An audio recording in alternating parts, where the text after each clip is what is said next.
Hi, I'm Deborah.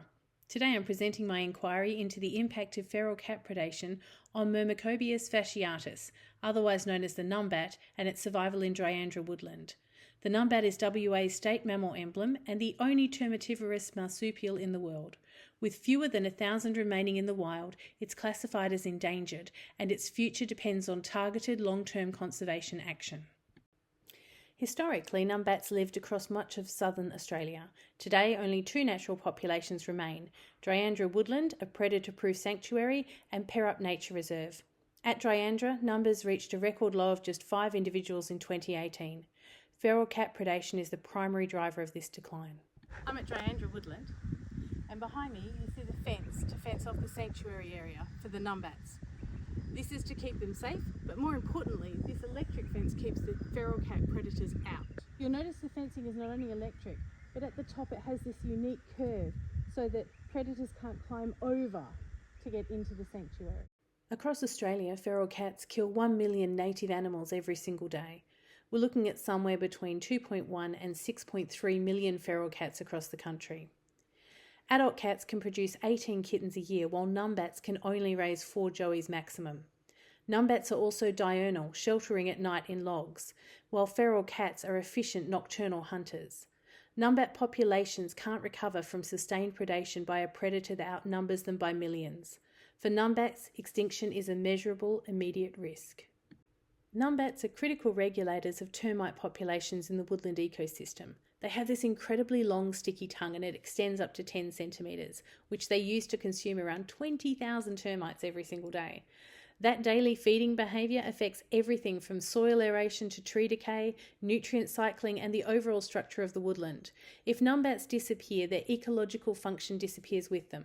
It isn't about just losing a species, it's about fundamentally altering the entire Dryandra ecosystem. One of the most important findings from the inquiry is that targeted predator control actually works. When Dryandra implemented sustained cat management, the numbat population increased from just 5 to 35 within 2 years. Modern monitoring technology has made this kind of precision conservation possible.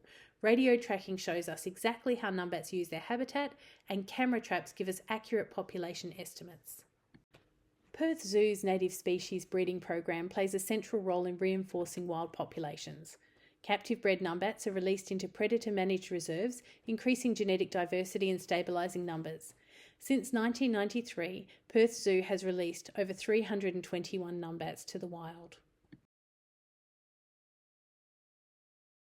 I'm here at Perth Zoo at their numbat reintroduction and captive breeding program. Here's where they breed the numbats and they release them into Dryandra woodland to repopulate the numbat population. They're so close to extinction, and Perth Zoo is at the front line of stopping the numbat extinction. Western Australia holds the last wild numbat populations. If we lose them, we lose an irreplaceable ecological role. Species fade away population by population until recovery becomes impossible, and time is running out. But there is something we can do. So what can we do right now? Keep your cats indoors? You can adopt a numbat through Perth Zoo. Join Project Numbat. They run field surveys, fundraise for radio collars, and need volunteers right here in WA. You can talk to your local council about cat curfews, share your numbat stories, and get your community involved. The work is already happening. Predator-proof fencing, eradicate baiting programs, partnerships with traditional owners. It's working. We've seen it work. 5 numbats became 35 in 2 years. Imagine what's possible when we decide extinction is not an option. Thank you for watching. Here are my references.